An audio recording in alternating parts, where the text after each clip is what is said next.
Rovers' woeful form continues out in the EFL Championship as we lose to high-flying promotion-chasing Nottingham Forest. Has our promotion bid well and truly come to a halt? We'll take a little look next.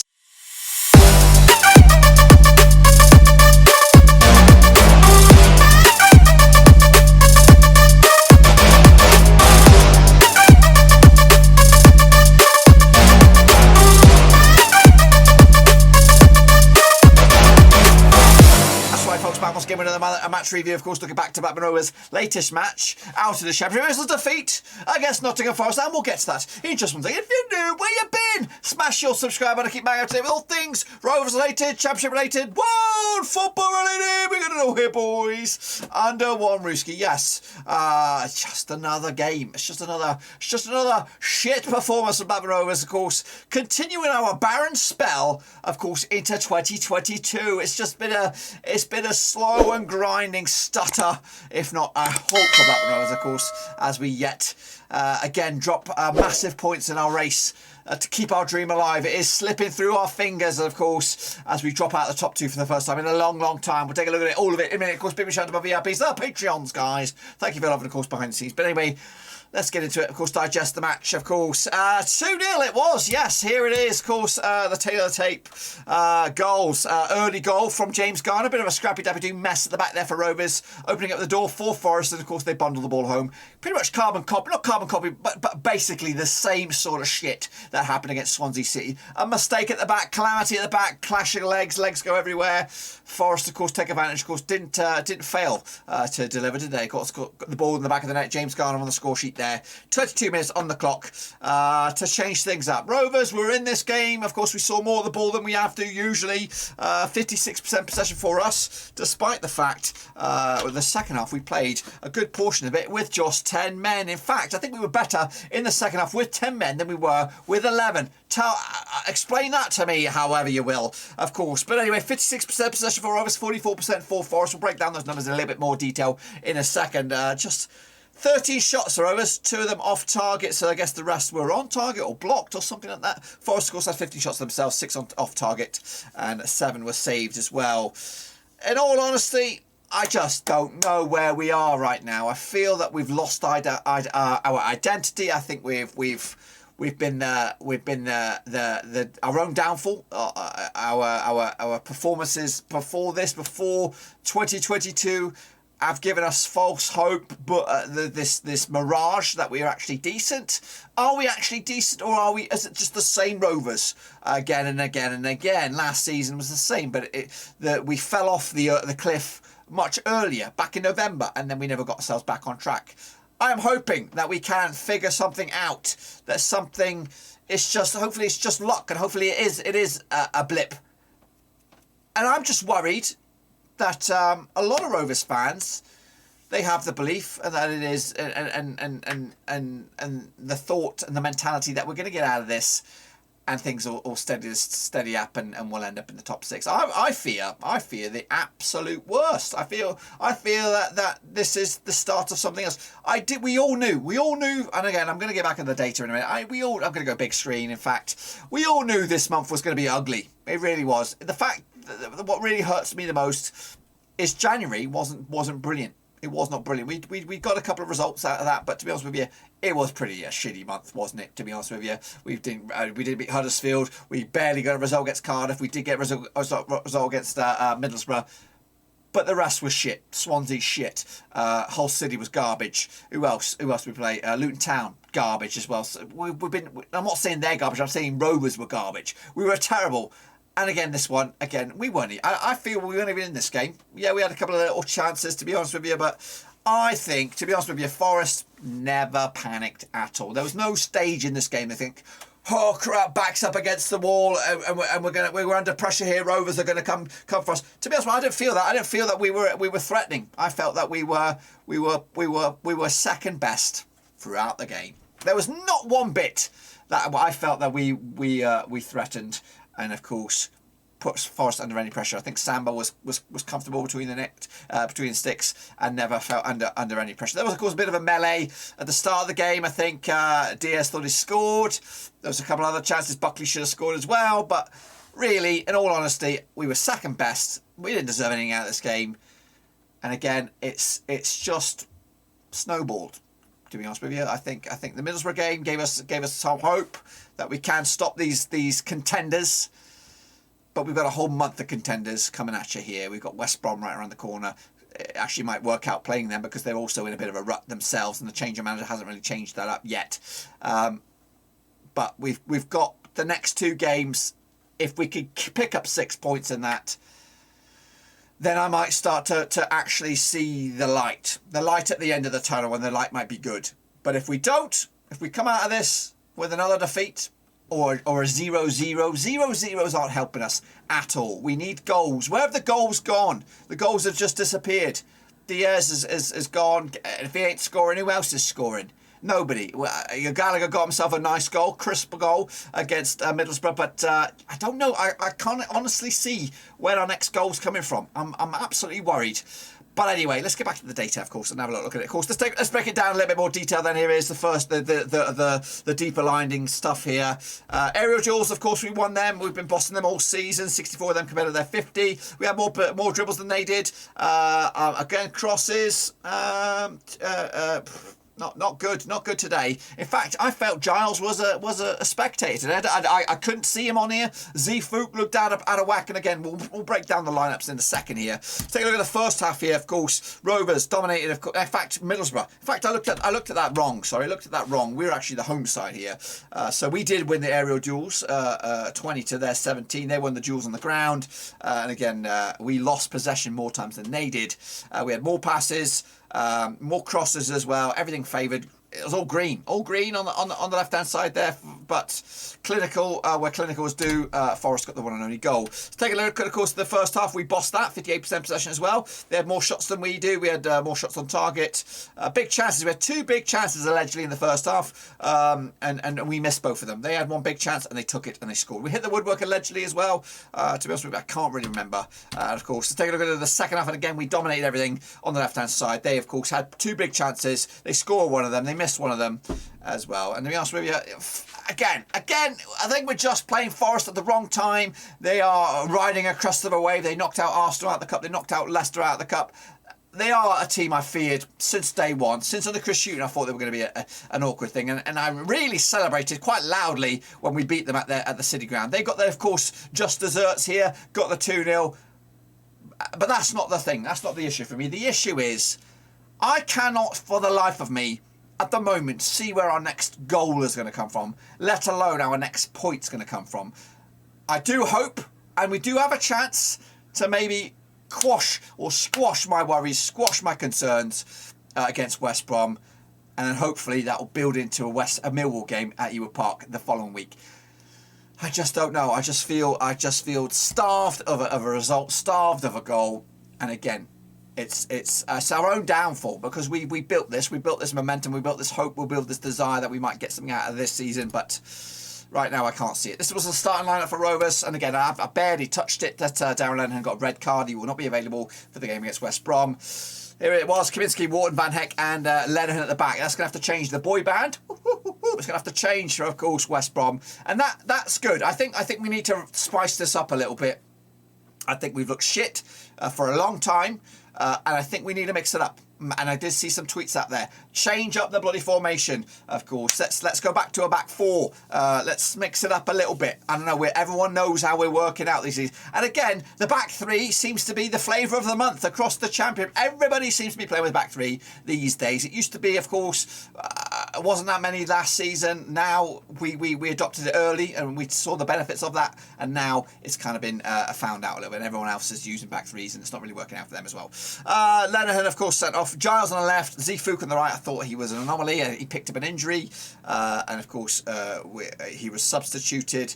Lewis Travis and Rothwell in midfield. Buckaroo, Diaz, Kadra. It writes itself, really, doesn't it? There's no real surprise. The only surprise for me was Zfouk starting ahead of Nyambe. But realistically, there was no surprise in there. You can't, and sometimes that works out. There's no surprise. It has worked a treat. But I just, for the love of something, I need a result to change it up. But take a look at the subs. Then we saw Hedges coming on. Again, he's not really delivered just yet. Tyree Stolen looked good, lively when he came on. Gallagher had really little to no effect as well. As for Forest, Samba between the sticks, of course. McKenna, Worrell and Cook. Very, very experienced back three there. You know, solid, composed. They've got the mentals in there, of course. Garner pulling the strings in the midfield. Ryan Yates alongside him. Spence on the right, Low on the right, left. Jack Callback attacking mid. Brendan Johnson got himself a goal. He's the bell of the ball right now. And Kenny Davis as well. Up top, of course, we saw the likes of Silva coming on. Surridge as well. He nearly had a goal as well. Take a look at, of course, the match ratings. There it is. Here is the fruits of our labour. Scotty Wharton, 7.2 is the highlight for Rovers there. A lot of sixes knocking around. Fives. Lennon with a 5.6. Zfouk with a 5.9. Kadra with a 6. Diaz with a 7.3. That's a bit... I don't know what the heckin' game in there looking at, because I thought he was pretty much a spectator as well, to be honest with you. Samba with 8.7, I think that's a bit generous as well, to be honest, but I don't think he had much to do. Was he an 8.7 worth? No, I think Garner's probably your man of the match in my eyes. I thought he was a standout, but 8.7 for Bryce Samba. Anyway, of course, down the foot of the graphic, you can see where all the elements took place. And of course, as you can see here, the shot grid. Rovers represented by the orange. A couple of long-range efforts as well. A couple of shots in the box. Forest, of course, pretty much equal to the shots as well for us, 14 to our 13. And again, some more numbers there in a bit more of a better graphic, a visualised graphic. Take a look at the shots on the left-hand side. He's got 5 shots for him. Rothwell 2. Buckley's got 2. Gallagher from the bench. Dolan as well. Wharton with 1 shot at the back. As well. As for Forest, got the shots coming from Johnson with 4, Surridge with 3, from the bench, Garner with 2, McKenna at the back there, Lowe, Yates and Davis, always shots. Of course, the heat map, as you can see, Rovers dominating possession. That's not how we play this season. It's not how we play. We are, of course, usually the guys limited on possession, and we thrive on that. I guess Forest forced us to chase the game, get the ball, and I guess us having the ball is a problem. It's a problem. We don't seem to thrive on that. Anyway, so my take on the match. What about the gaffer? Here's Tony Weber with his thoughts and an opinion about the game. And I bet you, I've not even listened to it myself. I'm just going this. I bet you it says something along the lines that they've beaten Arsenal, they've beaten Leicester in the FA Cup. Of course, they were going to be a tough opposition now. Something along those lines. I've not heard it. But anyway, here he is with his words of wisdom. It seemed a bit unfortunate, the result, to be honest, to the point where I think we deserved a bit better from the game. I think there was a lot of effort put into that game. There's a lot of all the things you want, some commitment and some desire to. I think we were in the ascendancy for most of the game, and yet we found a way to lose it 2-0. It's a different game if Buckley scores at 0-0, isn't it?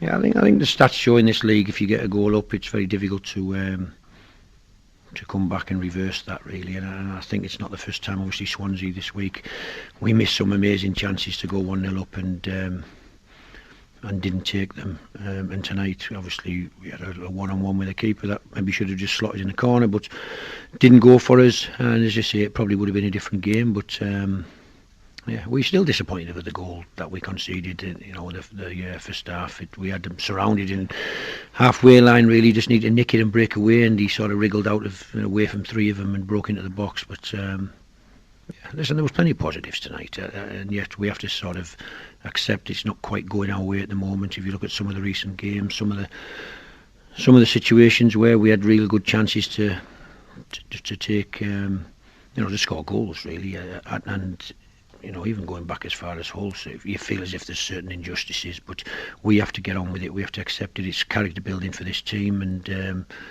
any team that's going to do well has to suffer a little bit, and we're suffering a little bit at the moment, and but we'll stick together and we'll come out the other end and be really positive results just around the corner, I'm sure. With so many cards being flashed about, it seemed almost inevitable it wouldn't be 11v11 at the end. Listen, I don't want to talk about the officials, to be honest. I sit here most weeks and talk about the quality of the officials in the AFL, so let's get on with it. It's let them decide whether it was a good night for the officials or not. Back-to-back defeats and back-to-back games without a goal is concern? No, I've just told you. I think there's lots of evidence of that we're doing all right. We should have missed 2 open goals really at Swansea to get in front. It didn't happen. We missed an amazing chance tonight to get in front. We created enough chances tonight to score goals, multiple goals, but No, I've got no concern. It happens, as I've said, in any season. You have runs where things don't roll for you. If we're getting rolled over and never have a shot and never look like we're going to score and the other team are dominant, then there's concerns, but that wasn't the case tonight. And you made your positive changes. You had to go for it, really, chasing it with 10 behind. And I think they were really good with 10 men, to be honest. There was a lesson to be learned, I suppose, from Fulham where we did similar. We tried to be really positive and attack Fulham and got damaged by their quality. We took the same avenue tonight, really, to try and attack, and we could have lost some more goals late on as we gambled, I suppose. But I think they had a real go, and then we could have easily have scored a goal in them efforts that we had late on. Really, Gallagher had 2 decent chances, Dolan had a decent opportunity. And yet it wasn't to be. We just have to put it in the bin, move on to the next game. All right, let's kick on off and take a look at what's going on social media then, shall we? We got Sean Fox says, well, that was shite. Need to forget about this and prepare for West Brom. All the defenders support Buckley needs dropping. Big BD a bang out of form. Not sure where the goals will come from. Keep it tight and hope to nick one. Comeback Pickering, indeed. Meanwhile, Chris Martin says, poor first half, better second half. Playing with 10 men didn't help, and neither did a shite referee, but we simply didn't create enough real chances. One of those nights we move. Carla says, Buckley is not a bloody striker. Meanwhile, talk of Ewood said, goodbye February, hello March. I wish. Chris Martin, of course, all I'm saying is that we were doing just fine before Recover Right defaulted on their payments and we had to replace their shirt sponsor. That's a good point there, of course. But Bella said, football in February is currently not my favourite thing. Tom Marshall and Diaz said, just another one of those nights. Buckley's miss set the tone. A poor goal to concede, then idiocy from Darragh. Super effort when we went down 10 men. I agree with that. But always a losing battle from there. Still a nice cushion, but we are looking at playoffs now, which is still some effort. Yes, that is the silver lining. But we do need to get back on track. I don't know where the next win's going to come from. That's my concern. Rover Dean said the pressure is building and we are wilting it under it. I don't want to be negative, but I only see this going one way. Frustrated and deflated. I agree about that. Blackburn Ben 95 says, Rovers being Rovers. Of course it is. El Scotty said, don't give a shit where we are in the league. It's not been good enough for a while now. The formation has been found out. I have echoed those thoughts. Adam Salzuki said, can't fault the effort of the players. With 11 we get something out of this, but goals change games and Buckley has to score first half. Clearly Lennon killed us, but worryingly lack of composure in front of goal. A poor run always likely with such a young side. We're at a crossroads now, sink or swim. Carl Wick says, hold your heads up high Rovers, the best team lost today. I'd argue we were the best team with 10 men on the pitch. I can concur with that. Dolan has to start next game. He is so much better than Kadra. I don't mind losing when the players play with that much heart. I still believe. Barnes said that was poor all round. I get we've been overperforming, which is great, but it's now or never. We've been in this league for far too long and we likely won't get another chance to see this through. To see us throw it away with silly mistakes is disappointing. We can't let this spiral out of control. Joseph said, aka Joe Frozen Legs, need to dust down and not blow it out of proportion. Been brilliant this season. Needed to be right behind the team. Daniel Cooper said 2 goals from our last 7 games. More red cards than goals scored. Remember, we are not broken. Just misaligned. Dip in form now. Regain it for the end of the season and playoffs. That's the tweet. That's the tweet right there. Regain. Get the momentum going. Of course, kick on forward as well. Meanwhile, Daniel Carroll said games against Hull, Swansea were huge wake-up calls and we haven't learned. Lads played well after the sending off, but it's too little too late. We should be playing with that level of intensity from the start, not waiting till we are 1-0 down and a man short. Craig the wobble continues. Really need the senior players to help lift these young lads. Perhaps time to get Daki back in the matchday squad. Indeed, at least on the bench. Just give them some momentum, some enthusiasm. Fair play to 10 men though, but they put in a real shift. Holly says, going to start a petition to get the rest of our games scheduled for Sky removed. Nobody wants to see that dross. Absolutely top bins there, of course, over in the old Twitter sphere. Anyway, of course, recap what's going on elsewhere. Here you go. Have a little look. It kind of semi-worked out for us this midweek. When I say that, Coventry picked up a 1-1 draw against Blackpool. Derby picked up a 3-1 over Hull City, of course. Their new era is starting to catch up with them now. Luton Town 2-1 winners over Barnsley. Keep an eye on the Hatters. They're not out of it yet. Stoke City also make a push up the table with a 3-0 win over Swansea. Fulham, of course, doing what they do. 3-0 winners over Millwall. Sheffield United dented West Brom's hopes and, of course, hopefully gives us a bit of optimism that we can get something against them on Valentine's Day. Cardiff 4-0 winners against Peterborough. Is Giles a jinx? He was a jinx. They had shit form with Giles. Now we've taken him on, of course, 2 games, 2 defeats. Hopefully he's not a curse, the Ashley Ward curse reborn in Ryan Giles. Preston North End 0-0 against Huddersfield, of course. That stops Huddersfield's surge up the table. Just the point. Bristol City 2-1 winners over Reading there, of course. Snow ploughing down to, of course, no man's land. Bournemouth did get the win over Birmingham. They go second. I'll show you the table in a second. And QPR 2, Middlesbrough 2. We did beat Middlesbrough, and of course that is a monstrous result for us. It does. QPR do gain a point on us, but they don't overtake us, which is of course what they would have done. So this is the state of play right here, right now. They still got a couple of games on us as well, and Forest have a game on us as well. But the gap is closing between ourselves and Middlesbrough now. Middlesbrough have 2 games in hand. They can win both of those. 49, 52 points themselves. Realistically, it is that such a bastard. 49 points is where I think we're at right now. We're 4 points off. We could, at the end of this month, be out of the playoffs. It's there in black and white or green and blue. We need something. We need to get a couple of results together. If we can get a couple of results together against West Brom, against Millwall, then West Brom's horrible. It's a difficult game. All eyes on us. Millwall, awkward little game. They're grinders. They'll make it awkward. It's going to be at Ewood. If we can get those 2, who knows what we'll get against Sheffield United? Who knows what we'll get against QPR, of course? And again, I think QPR game's at Ewood Park. So we just need some bloody luck to go our way. Let's take a look at what's going on then. Of course, Huddersfield take on Sheffield United this early kick-off. That's Saturday. Again, that works out. Taking points off of each other on that one. Millwall gets Cardiff. Of course, Hull City gets Fulham. I doubt we'll get anything out of that. I think Hull City will get turned over there. Reading against Coventry, not focused on that one. Forest against Stoke. Awkward game there for Forest. We don't know about that. Peterborough against Preston. I'm not cared about that right now. Blackpool against Bournemouth. Can be tricky. That could be a tricky game.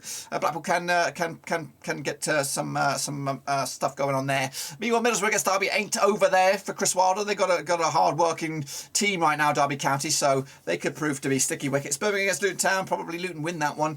Barnsley against QPR will win that one. Swansea City against Bristol City, not really bothered about that one. Of course, we go to the Hawthorns, and we have to win that game in my eyes. A point here was crucial in the grand master plan. We didn't get that. I would have expected a real tough game with Valérien Ismaël's West Brom. Steve Bruce taking over the reins, not so much. Anyway, that's of course my take on it. Be sure to give the video a love and smash your thumbs up, smash your subscribe. Of course, check me out down below, Twitter, Twitch, Facebook, and of course, until see you soon for the next one. I'm just going to hang go lie down, take a breather. Until then, guys, I'll see you soon for the next one. We are done for now.